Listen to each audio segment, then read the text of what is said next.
We're joined by the Mayor's Andrew Pearce, the Mirror's Kevin Maguire, and Morning. The first time this Parliament since the general election, at a time of global instability, economic pressure, we now have big controversy about benefit cuts coming up, and there's going to be a by-election. Yeah, so the Labour MP, well, he'd been suspended from the Labour Party, but who was convicted for assault because he took the rather unusual approach with his constituent of repeatedly punching him in the street.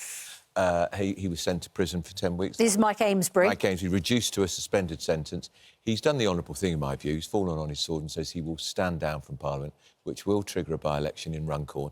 Why it's interesting, Reform came second last time.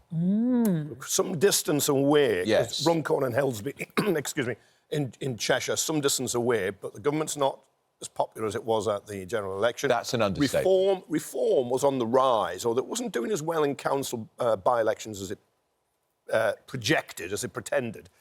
But, of course, you now got this big split at the top of Reform. And precipitated by Andrew Pearce. Yeah. Now, in the Mail last week, Andrew, you did an interview with Rupert Lowe. Rupert Lowe is was one of Reform's 5 members of Parliament. Yeah.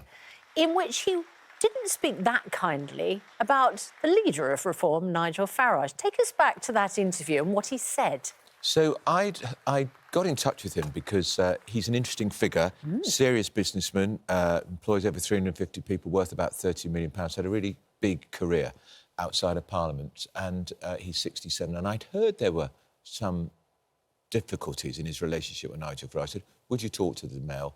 2 hours I spoke to him. The last 10 minutes I talked about, what do you think of Nigel Farage? Has he got what it takes to be Prime Minister? Some very interesting replies. He has messianic qualities. Thinks of himself as the Messiah. Exactly. And I'm not sure whether that will translate into sage, wise leadership. Would he make a good Prime Minister? I'm not sure. He's got to surround himself with a good team. At the moment, he hasn't got a good team. And if he doesn't get a good team, if he doesn't make Reform... Basically saying if Reform is still a one-man band at the next election, he won't be around. And you detonated an earthquake, didn't you? Yeah. Now, I'd have thought Nigel Farage... An explosion, surely, or a bomb. Do you detonate an earthquake? Of course you can. If you put the firearm in the right place and press it, then the earth quakes. He's brought the Civil War into the open. Have you been eating a lot of fish?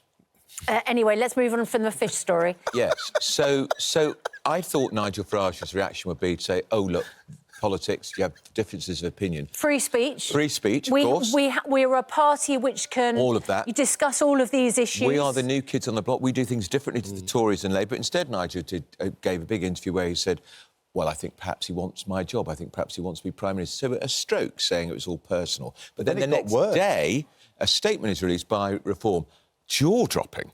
First of all, it reveals that the chairman of Reform, Sir Youssef, has shopped this bloke, Nigel Rupert Lowe, to the police for allegedly threatening him with violence all the way back in December. Is it a good use of police time to be investigating these... Nonsense, a bit of blimmin' argy-bargy, and also revealing they'd brought in a KC, an eminent lawyer, to investigate allegations there'd been bullying in Rupert Lowe's office. Now, all this came out coincidentally the day after my interview appeared, cue meltdown in Reform. He's now been suspended from the party. So he's still the MP for Great Yarmouth, but he's no longer a Reform MP. Yeah. Kevin, meanwhile, Labour call a by-election, presumably hoping to capitalise on the fact that their main contender, Reform, are currently in meltdown. Yeah, I would have thought the timing isn't a coincidence. Just as it wasn't in Reform. Reform's got all these problems on Rupert Lowe, but they're trying to cover them up and keep them internal. Then he has a go at Nigel Farage, so they then make them public and go off to the police. I don't think that's a coincidence. And I don't think Labour now getting Mike Amesbury, who's suspended from Labour, so he's an independent MP. All of a sudden he says, right, I'm going to resign and have the by-election now. But it'll be a really interesting by-election. It'll be hard fought. It'll be hard fought between Labour and Reform. One of the issues, I wonder, Andrew, was that Elon Musk had said that he didn't think Nigel Farage was the right person to be leading Reform, and he said that he liked the cut of Rupert Lowe's jib. This is a couple of months ago. Yeah. Do you think that wound Nigel Farage I think it did, without a doubt, because we thought Elon Musk may be giving the Reform up to £100 million. I think that would have been a mistake, in my own view, but that was what he was saying, the world's richest man. And he did put a tweet out saying he didn't think Nigel was up to it. And there is an issue with Nigel. Some people say tall poppy syndrome. He's not very good at having rivals around him. And also, look... Tall poppy was the phrase used by Rupert Lowe yesterday. Although the front of the Financial Times, it's not often that you quote the Financial Times on British politics in quite this way. Musk looking at backing rival to reform as Farage feud sinks party in civil war. The FT are getting kind of hints from Elon Musk that he may be going to give money to a new party, maybe a Rupert Lowe party, an alternative to reform. Well, I spoke yesterday to Ben Habib. He used to be the deputy leader of Reform. He quit Reform in November because he said he couldn't... No, Nigel Farage isn't a team player. He's an egotist. He didn't call him a messiah. But I did point out in the Mail yesterday, you know what happened to the last messiah? Well... OK. Crucified, wasn't he? I mean, that's what people... I mean, Rupert Lowe used...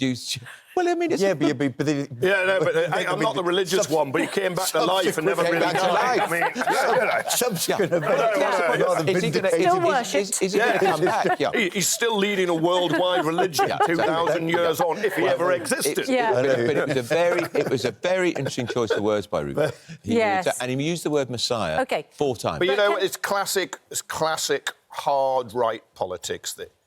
Freedom of speech is their own speech. It's not anybody else's speech. And they always fall out because the opposition are Labour, Conservatives, Lib Dems, but the enemy is each other. OK, but, Kevin, we might be discussing the fact that Reform, you know, with only 5 MPs already lost one, kind of having a meltdown.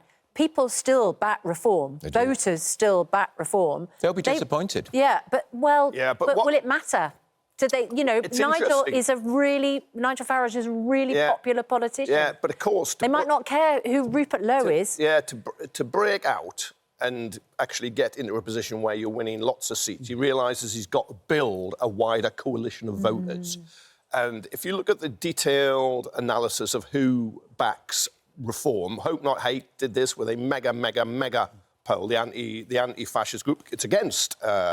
what Farage stands for. Nevertheless, they did it. And you find about 1/5 of Reform voters hate the racism and the bigotry, but they think it's just time to give somebody else a go. Now, if you look like you're a big mob and you're squabbling and you look really nasty and vile, and you're all just saying each other is terrible, then you're going to lose those people. So it's like, as Farage tries to get a bigger alliance, he's going to make some internal ideological enemies who want to be rather narrow. Would reject the idea of racism. Yes, they would. They would repudiate that completely. They would, Andrew, but if you go to the heart of this row, which has happened between Rupert Lowe and Nigel Farage, it might be about ego and who should be the leader. Yeah. But it's also about the fact that Rupert Lowe has been very positive in praising about Tommy Robinson. Yeah. Elon Musk has been praising Tommy Robinson, who Nigel Farage clearly thinks, certainly Richard Tice thinks, that being in league with Tommy Robinson is a disaster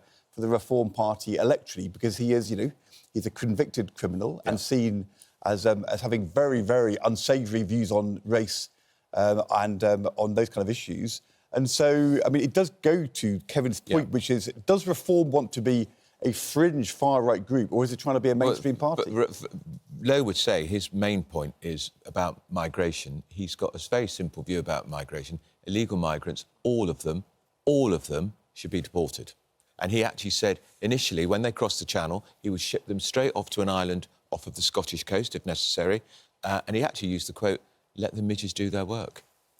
He's probably the nastiest of the 5. I don't think but it's nasty. interesting, of the 5... I think he's very impressive. Of the 5 but you aren't MPs... supporting that strategy for dealing with migration? Of course I'm not. It's a but nasty, vile thing to say. Look, his point is, these migrants cross the Channel. We've seen this one about this guy who's a Hamas supporter, wants death to all Jews, said that he's had his social media closed down. We don't even know if he's in a hotel. He crossed it on Friday. Yes, we don't know if he's in a hotel. We don't know if he's arrested, he'll be in but we don't know where he was custody. today. And the human rights... And because of these ridiculous human rights laws in this country, he probably won't be sent back to Gaza because it's a war zone. But you aren't saying put children onto a Scottish island with no food or water and let the midges eat. No, I'm not I saying don't think that. Sorry, I don't think Rupert Lowe said put them on an island and don't give them food. And he did say he would feed them. He just said. He did say let the midges do. Yeah, but midges. Kevin, sorry, I'm not endorsing what he said. It was but that's a throwaway remark. That's a flippant It was a remark. flippant Isn't it? Let the midges do I their don't work. think you meant put them in hotels. No, it's a sign. You want them to be incredibly harsh and nastily. He would put them in a tented community and they would be given food, and then they would get, as soon as their things were processed, they'd be sent straight back. But it's interesting, if you look at the 5... Rather than putting them in hotels at huge expense of the public purse. If you look at the 5 Reform MPs, and they say they want to represent the British working class, which is dispossessed, 2 of them are city slickers, one's a property developer, and Rupert Lowe is a very, very wealthy businessman. There's only one, Lee Anderson, who was a Labour member, then went to the Tories and defected Reform, who was a coal miner back in the day. So Rupert Lowe is just in the tradition of incredibly wealthy Britons who say, come on, follow me, working class, I'll make you better. No, he won't. He's a very successful businessman who's created hundreds and hundreds of jobs. The thing is, we've just spent 15 minutes talking about reform, which will come as no disappointment to them whatsoever in the run-up to a by-election. I think all publicity isn't good publicity. Divided parties don't win elections. And that was part of Reform's appeal. They're not like the old parties, Labour and the Tories always falling out in public. The Tories were a complete war, weren't they, in the last few years of Rishi's premiership. And we're going to see, I think, as this Labour government continues to lurch from one mess to another, the division and splits in the Labour ranks. If we open up a divide in the Reform Party, do you think that they can solve this? How do they sort this out now? Well, they'll hope it just blows away. But I think Nigel has to, in my view, become more of a team player.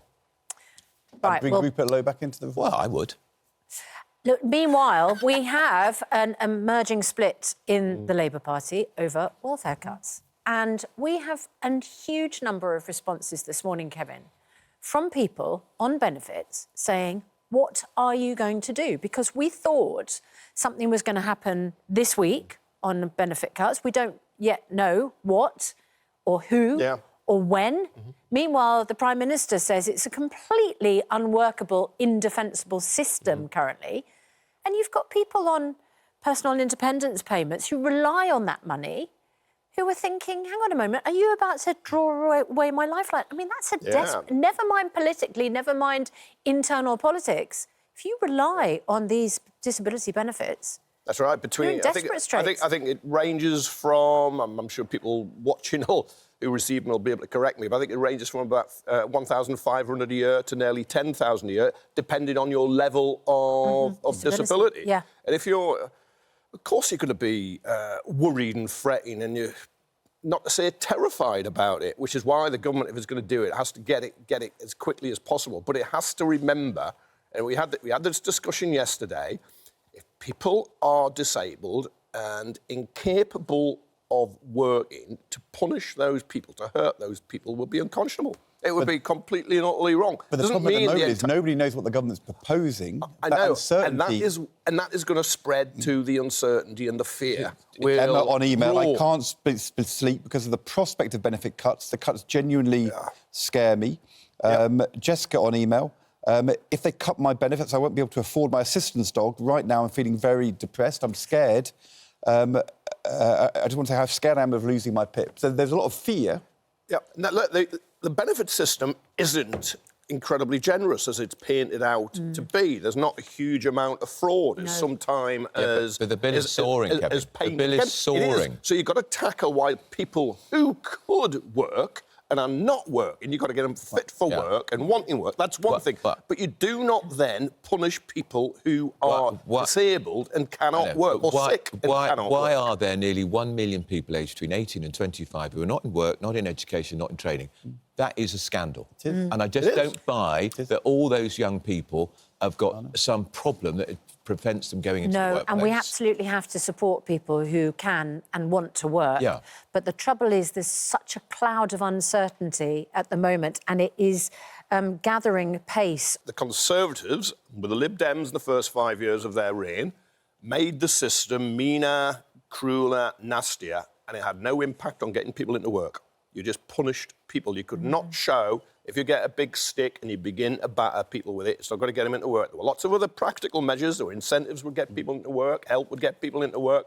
but just being nasty doesn't get people into work. And this goes to the heart of it, because Keir Starmer, we're reporting, saying that, the system is broken and needs to be reformed, the costs are soaring. That is totally right, that we need to find better ways to get people into work, to deal with these surging costs. But then the issue becomes, as we've just been talking about, it's been reported in the papers last night at that private meeting of the Parliamentary Labour Party. One MP says to Keir Starmer that, I have a son, has cerebral palsy, he'll never work, and cutting his personal independent payment, how do we justify that? That is the problem, isn't it? If you want to get the benefits bill down, that's the right thing to do by getting people into work, but there's a certain group of people who can't work, and to cut their benefits, that seems very, very hard. Well, and we heard that Labour MP that minister yesterday, Norris, who just flatly refused to say that he should have just said, we will protect those people. Yeah. And they should be protected. If you can't work and you're disabled, you can't take their benefits away from them. What's the Labour government stand for if it's not going to But there are people who are gaming There are people who are gaming the system, and that's got to be weeded out. OK, so let me just give you an example of where reform might benefit on this. Ellen, on X, maybe if there weren't so many illegal immigrants being given benefits, the system would be better. Zara on X, he's targeting vulnerable people but gives Ukraine billions and billions every year. Yeah, well, he's going to get this if he's going to target people, but, I think it's right that we support Ukraine. And I also think it's right when people come here, particularly refugees and migrants, till they have their cases heard, then they will have to be supported in some way. But they don't get benefits as such. They get a very small amount of cash. It's next to nothing, actually. And I've always thought when people are waiting for their claims to be heard, it's wrong that they can't work. Well, they're put them in a hotel at public expense. That's what they are. And they get some money as well. Billions. And it's costing billions. That's costing billions. That's because your lot lost control of the system. Well, you lot have been in power for 8 months now. And Kevin, 2,000 crossed the channel this weekend. Going through your backlog. Yeah. 2,000 crossed the channel this weekend. I thought Labour were going to smash the gang. Labour sorted it last time. They'll eventually sort it again. They're not doing very well at the moment. They got a huge backlog last time. Yeah. Because you make can't false keep blaming Tories, Kevin. You're not blaming the Labour government for the rise in people on incapacity benefit. No, I'm not, but I'm saying... You're not blaming Labour for the fact that we had record numbers of people in asylum hotels. No, I'm saying that that Labour told us they need in to the get it down manifesto quicker. they were going to close the hotels. They're opening more hotels for migrants at huge public expense, and it causes all sorts of problems with social cohesion in local communities. It's a big problem, and they're not getting grip of it. What did you make of this couple who came back from their trip to France Rapists. with their motorhome? I'm with a couple. And 6 hours it took them, and they said that they didn't get checked leaving after they zipped up their bike cover, got in their motorhome, first camper van trip they'd ever done in this new motorhome abroad, and came home, unzipped the bike cover, and out comes this chap. Claims he's 16 years old. Of course he does. They gave him some water, they gave him some fruit, they rang the police, as you would. They are then subsequently slapped with a £1,500 fine. We're going to talk to them in a few minutes' time, but they say it's going to completely put people off ringing the police. Yeah, because if you're the one who's going to get fined... Why didn't the Border Force check the van? Right. That's their job. Well, I think they went round the van twice and checked their gas, but not if anyone was on. But look, they didn't know. I can see you have fines to stop people willfully bringing people in. They're not people smugglers. No, this is quite clearly they didn't know, and they did the right thing when they found out, and they just sounded a lovely couple while I heard her. I'm not saying... Yeah. And just wave the fine. Yes. Well, it made me think, because they say there were plenty of traffic stops, like traffic lights on the way. Were they supposed to check at every single one? Because they said there were groups of young men hanging around these traffic lights. So did the chap jump on at one of these lights? But I was thinking, if I was driving a motorhome on my own, driving back from France, I wouldn't want to keep getting out with gangs and of lads. checking someone wasn't jumping on the back of my But you know what's motorhome. going on here? I mean, these fines are the border agency stopping people, haulage drivers, turning a blind eye. Somebody jumps on the back in exchange for a cash payment. And if there's not the criminal ability to actually kind of take them to trial, you put on a fine for them being negligent. But presumably, the moment they find out it's ordinary couple in the motorhome. Yeah, surely they on appeal. Common sense should just kick in, and you realise these people are not the target. What they're trying to do. No, they are not traffickers. No. If they had 25 people in the back of their motorhome and pretended they didn't know, good point. That would be something. But yeah, I mean, sometimes you want to pull your hair out. Yeah. And just think, look, get a grip. But they've got no grip. Border Force, get a grip. As the drive, according to the clandestine entrance civil penalty scheme, the driver must, as soon as practicable, before reaching immigration control, have checked no clandestine entrant was concealed in the vehicle. But as I say, there'd be plenty of solo travellers who might not want to take that risk. And more to the point, you won't call the police when you get in case you get a fine. If it's in the vehicle, it wasn't actually in the vehicle. No, was it? I mean, that's one of the points that they're using to appeal. I mean, look, didn't get into the vehicle, got into the bike cover, covering the bike attached to the vehicle. If he was sitting up front with them, yes, but it wasn't the case. Anyway, we'll talk to them in a few minutes. We'll talk to you again before 9 o'clock. And thanks very much indeed for now.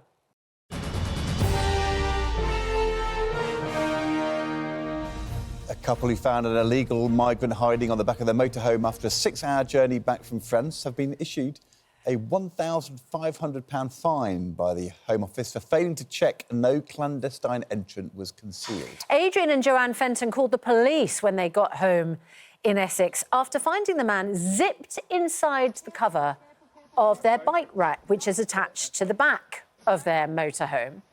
Well, they're appealing the fine, and they join us this morning from their home in Essex. Very good morning to you. You must regret calling the police. Good morning. Oh, definitely. There's no doubt it does not encourage people to call the police, because if you're going to call the police, you know you're going to be fined. So I think what Border Force has done is wrong. Joanne, talk to us about the moment you get back. How long is the journey back, and what happened when you parked up? Well, so basically, from where we'd left Calais, we'd actually been to the Carrefour, and from there to come home, I should imagine that was about 5-6 hours. Mm-hmm. And with that, as soon as we pulled up on the drive, my husband always goes to the back. He does the outside, I do the inside. And then all of a sudden, while I'm unpacking the inside, he goes, "Joe, there's someone on the back." And I sort of what do you mean there's someone on the back? He said, "There's a migrant on the back. Phone the police." So I've sort of jumped out of the cab and phoned the police, and that was it. So, 5-6 hours he must have been on there for. Yeah, it was just a complete shock. And Adrian, just describe how he'd managed to hang on, because that is a long journey. Had the cover kept him supported, or was he wrapped around your bikes? Oh, the cover definitely never kept him supported. I mean, the cover is a canvas cover.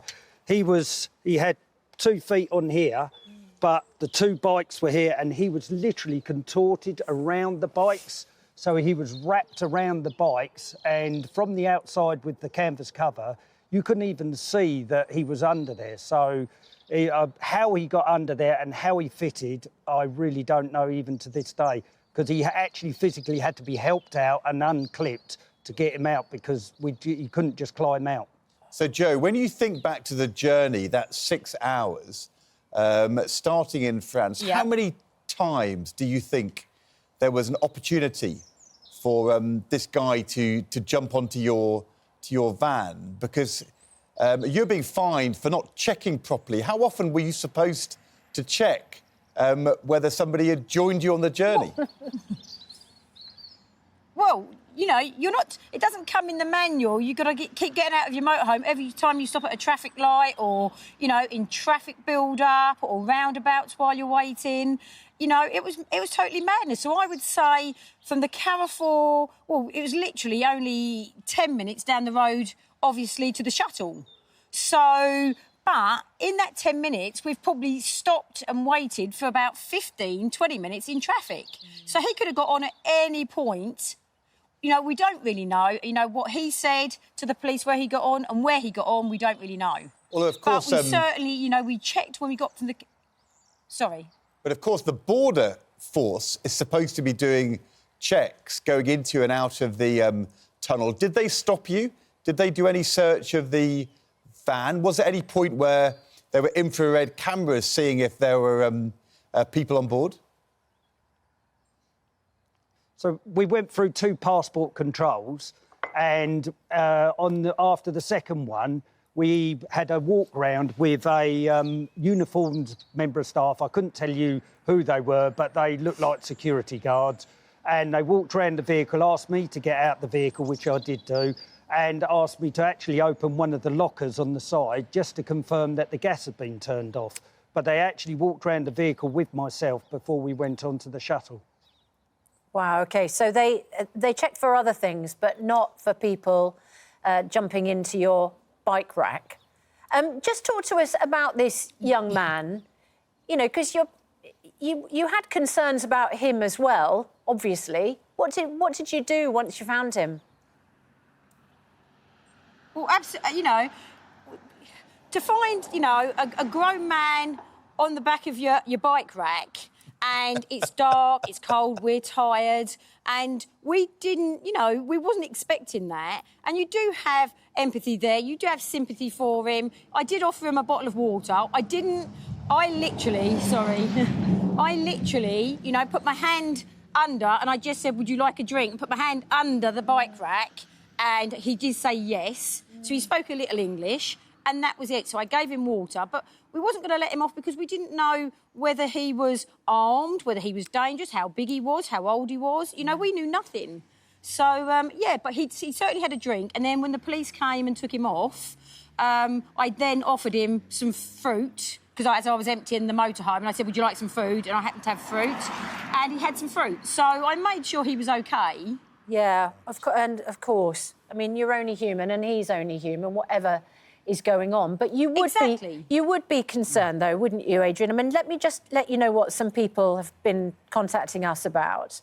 So Jim on X, I have driven through France and it's shocking. As soon as you're on the road to the ferry, migrants are on every roundabout and at every corner. Jim said, I stayed back and had no plans on stopping at lights, or even if they jumped in front of me, it was very scary.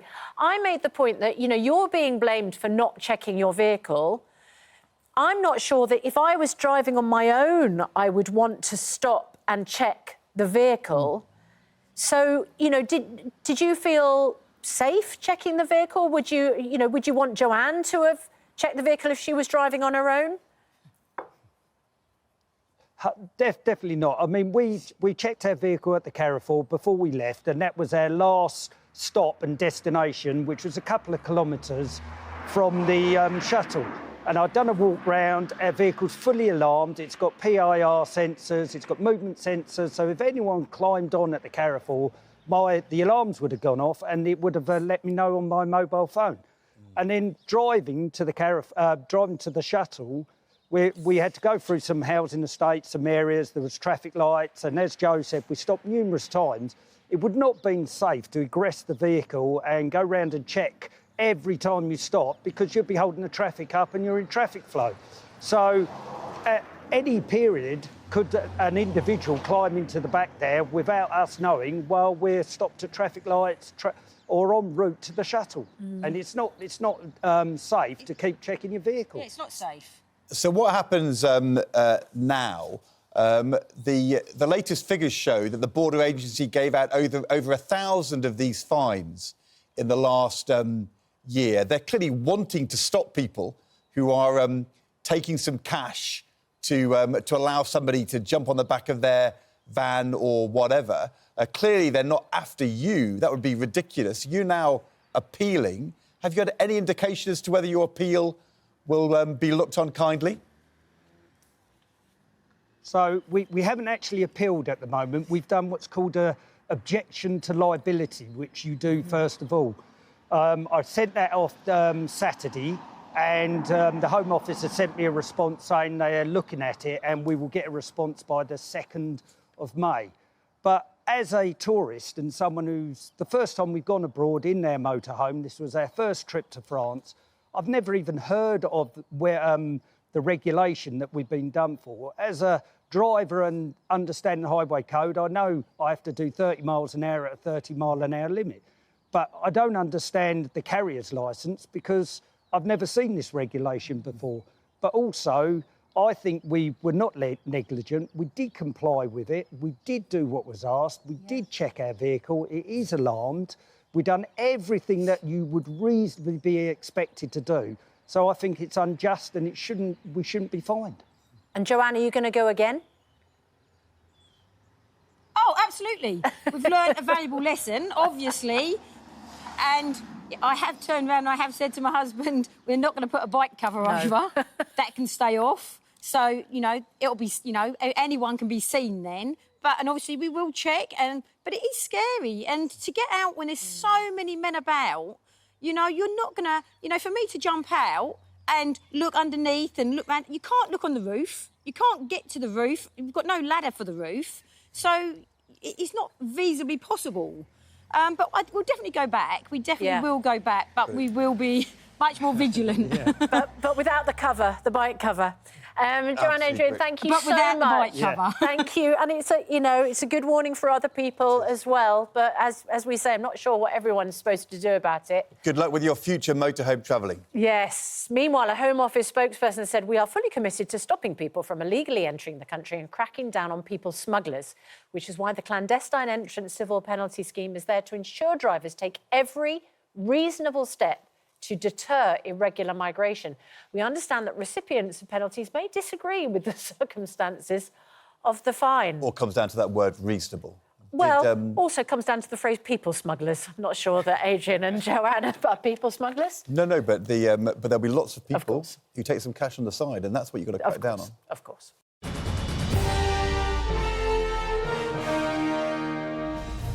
When Nicola Hughes suspected her mother, Jeanette, who has dementia, was being mistreated in a private care home, she grew increasingly worried and then decided to take matters into her own hands. Nicola hid a camera in her mum's room to see exactly what was happening when she wasn't there.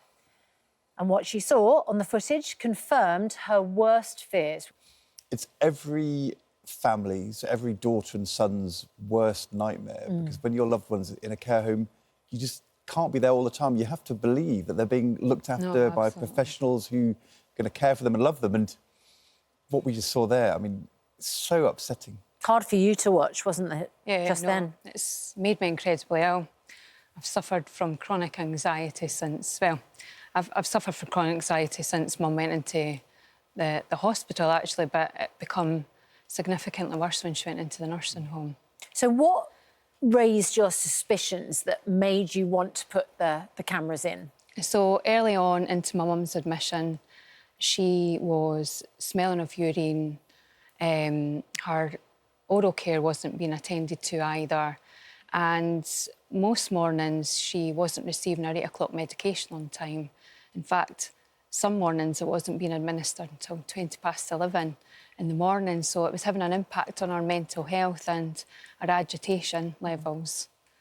So obviously, if you're going into a care home and your mum smells of urine and you know she's doubly incontinent, that's very, very distressing for you, but also for her as well. Absolutely, because my mum was always very proud. She was in the shower every day. She'd done her, up until the day she went into hospital. In fact, she walked into the hospital all dressed with her makeup on and whatnot, so she was very proud. Yeah. And, ironically and significantly, she had been a carer all of her life. She had been a carer in nursing homes and she'd been a carer in the community. And in people's homes. So she knows very well, let's put her dementia to one side, she knows very well throughout her career how to treat someone well. Just the basic care needs. You got a suspicion, of course, as you would, but also a gut feeling she wasn't being treated well. So how did you put the camera in? I done some research online. I sourced a company who specialises in covert cameras. So initially I only bought one camera and installed it. And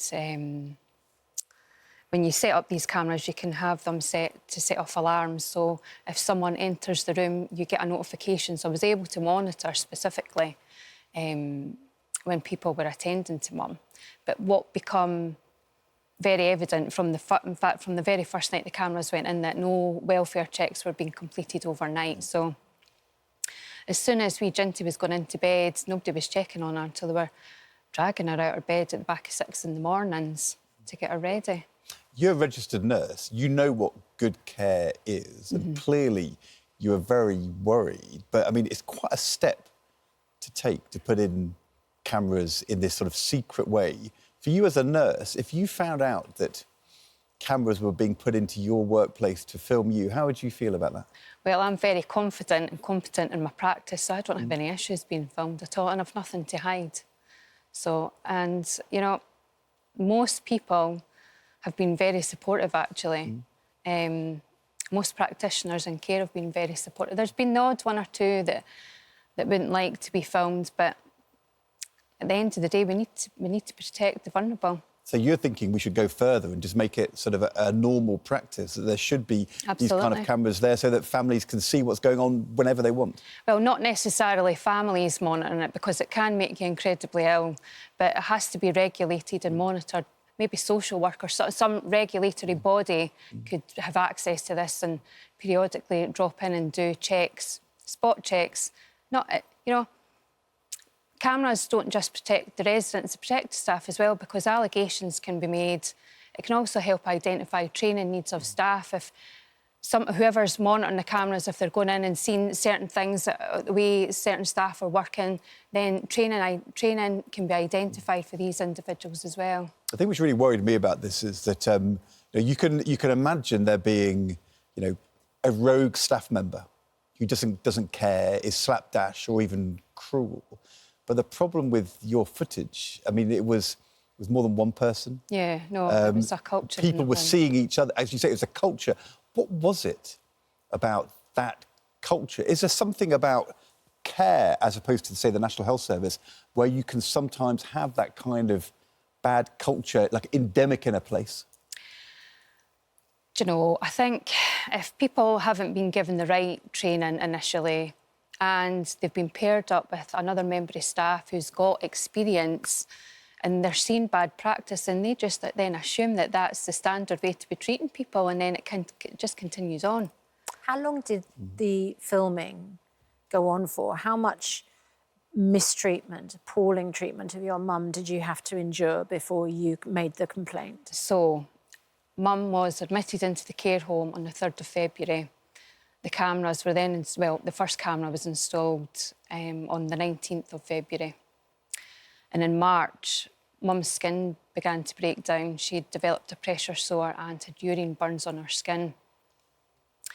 So I had to act quick without giving away the fact I had these cameras in. So I told the nursing home that I spent an overnight in the home.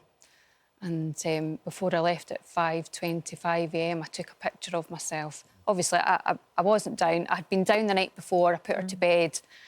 Dad and I left at 7:45. I stood in front of my mum's bed and I took a picture of myself. When I went home, night shift hadn't even looked in on my mum to see if she was in her bed, and they didn't go into her until about 6 o'clock the following morning. So I decided to go down to the home and tell them that I spent the night in the home and that nobody checked on my mum. Right. There was a meeting arranged. There was 2 social workers present at the meeting as well, but unfortunately the meeting didn't go too well. I was made out to be the problem, that I was lying, and they suspected at that point that I might have had a camera in the home. Shortly afterwards, Dad and I decided to take the cameras out. We thought knuckles have been wrapped and staff will start to do their jobs right. But when I went away on holiday in April, there had been another incident, and I put the cameras back in. And that's when all the other horrendous behaviours began to develop. Obviously, because I'd been complaining, staff then retaliated and just took it out on my mum, basically. So that is the fear, isn't it? So that that if you is the make fear. a complaint, there'll be some kind of retaliation. Is that when you saw on the camera a staff member pull a duvet over her head So and say, rest in peace, and treat her as if she died? that was the 6th of June. Dad and I went down to the police station, and unfortunately the police said that they couldn't do anything to help us. I feel, I worked for a BBC documentary in care homes for some weeks. The care I saw at all times was exemplary. Feel it's true with my mum's care as well. There'll be so many care workers across the country who will feel affronted at the idea that this is how care is, because so much of the time it isn't. It's the opposite. It's brilliant and caring and thoughtful, but our worst nightmare is that we end up in your situation. Yeah, no, absolutely. So we have a statement from the care home, and just to point out, your mum's still in that care home, isn't she? So you are presumably satisfied that they've taken the right action. Let's just read the statement before we get a response from you. Barragill House said in a statement, "We were outraged when the footage was shared and took immediate action which led to the dismissal of 5 members of staff. The way they treated Mrs. Ritchie was disgraceful and completely at odds with our normal high standards. We immediately reported the matter to police to ensure these individuals are prevented from repeating their despicable behaviour elsewhere. We sincerely apologised to Mrs. Ritchie's family and have implemented a series of urgent improvements. We are also undertaking a thorough review of our operations in this case. The health and safety of our residents is our highest priority, and we're committed to providing care with dignity and respect." Hopefully, better care now. Yeah, no, absolutely. Yeah. Thank you so much. Thanks for having me on. And that statement rings true for you. But there, you know, I think there'll always be certain ongoing issues, but as a whole, Mum's very settled in the home. And what I would like to say is that in the home, the day shift, the staff, most of the staff down there are worth their absolute weight in gold. And there's a gentleman who works on the night shift. That man's just, he's an angel in disguise. His bedside mannerism is just incredible. So, David, thank you if you're watching. Oh, so glad. And love to your mum. Yeah, thank you. Yeah, thank you so much.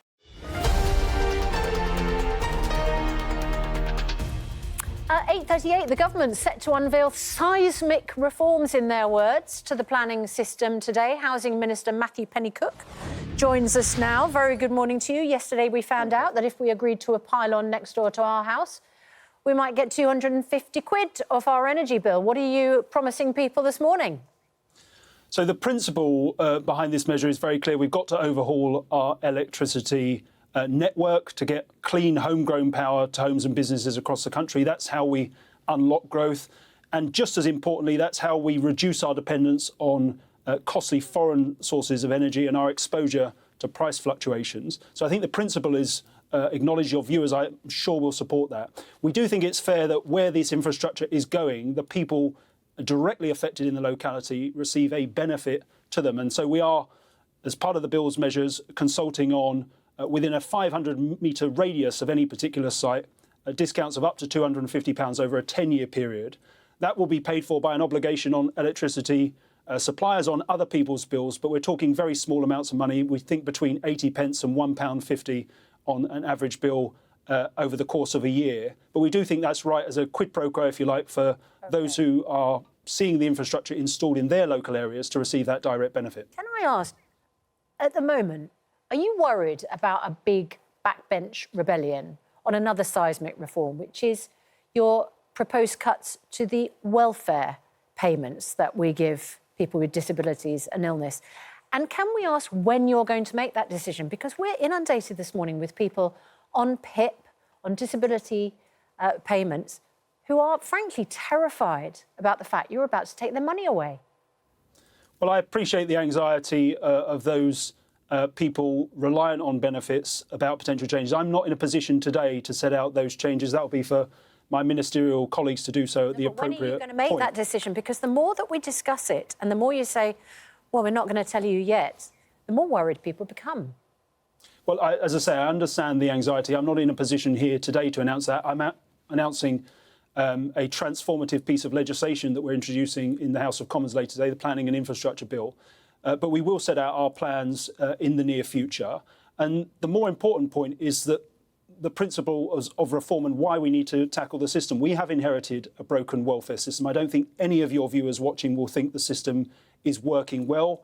It's failing young people, it's failing employers, it's failing taxpayers, and more importantly, it's failing those people with health conditions, disabilities who want work and aren't being provided with the support they needed. And financially, it is unsustainable. That all makes sense, Mr Pennycook, but we're reporting the Prime Minister this morning as saying that Britain's benefit system is the worst of all worlds, that the number of people out of work is indefensible.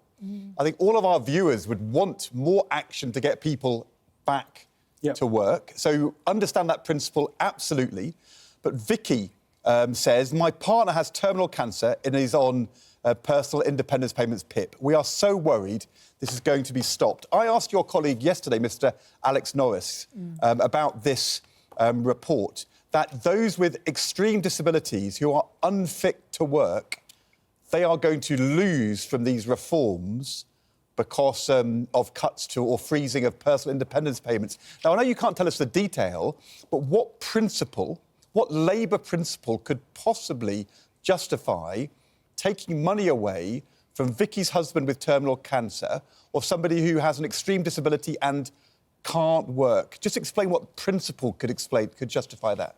Well, I'm more than happy to explain the principles behind I'm asking the principle on my question in particular.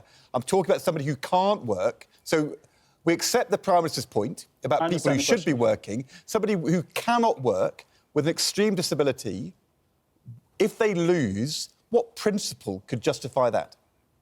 Well, no, the principles behind changes that we will make are that those who need support will receive support.